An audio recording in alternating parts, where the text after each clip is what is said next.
मंगलवार को यानी 17 जनवरी को बीजेपी की 2 दिन की राष्ट्रीय कार्यकारिणी बैठक खत्म हुई। बैठक में पीएम नरेंद्र मोदी ने तमाम नेताओं को कुछ बड़ी नसीहतें और कुछ सुझाव दिए। गलत बयानबाजी न करने की सलाह दी। खबर है कि हाल ही में पठान फिल्म को लेकर हुए विवाद पर भी पीएम ने कुछ जरूरी बातें कही। उन्होंने नेताओं से कहा कि आने वाले चुनावों के लिए मेहनत में कोई कमी नहीं रहनी चाहिए।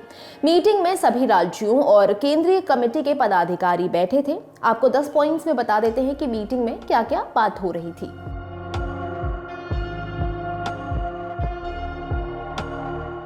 आज तक में छपी रिपोर्ट के मुताबिक अपने संबोधन में पीएम ने पार्टी के नेताओं को मुस्लिम समाज से मेलजोल बढ़ाने और गलत बयानबाजी न करने की भी बात कही। उन्होंने कहा कि बोहरा, पसमंदा और पढ़े लिखे मुस्लिमों तक भी हमें सरकार की नीतियों को लेकर जाना होगा। हमें समाज के सभी अंगों से जुड़ना है और उसे अपने साथ जोड़ना है।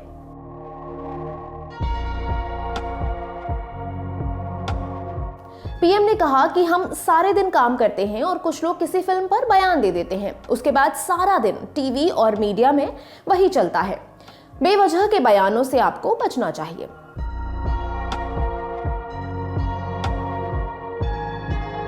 नरेंद्र मोदी ने कहा कि भारत के जीवन का सर्वोत्तम काल आ रहा है। ऐसे में मेहनत में पीछे ना रहें। अलग अलग जगहों पर जाकर लोगों से मिलना है। राष्ट्रवाद की अलग हर जगह जलनी चाहिए, ऐसा पीएम मोदी ने कहा।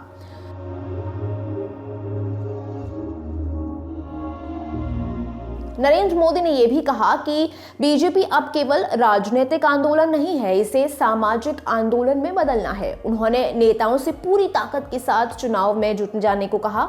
मेहनत में कोई कमी नहीं आनी चाहिए, ऐसी भी नसीहत नरेंद्र मोदी ने पार्टी के नेताओं को दी।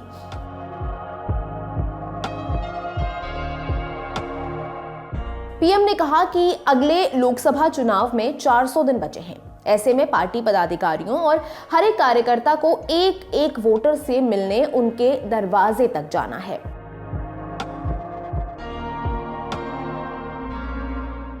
पीएम ने बताया कि 18 से 25 साल से कम उम्र के लोगों ने भारत का राजनीतिक इतिहास नहीं देखा है। उन्हें पिछली सरकारों में हुए भ्रष्टाचार और गलत कामों के बारे में पता ही नहीं है, इसलिए उन्हें जागरूक करने और उन्हें बीजेपी के सुशासन के बारे में बताने की जरूरत है।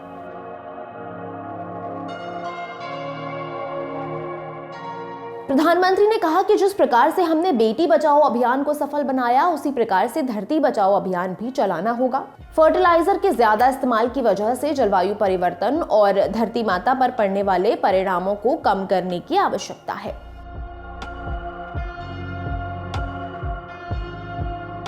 पीएम ने कहा कि हमें संवेदनशीलता के साथ सभी को जोड़ना है। ये सिर्फ वोट के लिए नहीं बल्कि लोगों को जोड़ने के लिए करना है। बीजेपी में बड़े पैमाने पर सदस्यता होती है और लोकतांत्रिक तरीके से चयन होता है।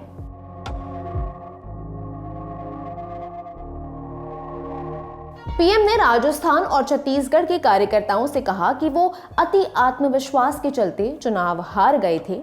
ज्यादा आत्मविश्वास से सभी को बचना चाहिए। सभी को मेहनत करने की जरूरत है। ये सोचना कि मोदी आएंगे और जीत जाएंगे, इससे काम नहीं चलेगा।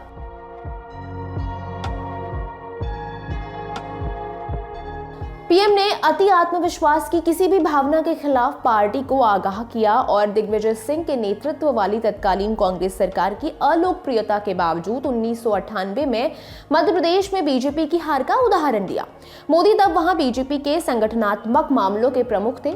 इस साल 9 राज्यों में होने वाले विधानसभा चुनावों के लिए बीजेपी ने तैयारियां शुरू कर दी हैं। कौन से हैं वो 9 राज्य आपको बता देते हैं। छत्तीसगढ़, मध्य प्रदेश, राजस्थान, कर्नाटक, त्रिपुरा, मेघालय, नागालैंड, मिजोरम, तेलंगाना और साथ में संभावना है कि जम्मू कश्मीर में भी चुनाव हो। मैं हूं गरिमा, आप देख रहे हैं द लंदन टॉप।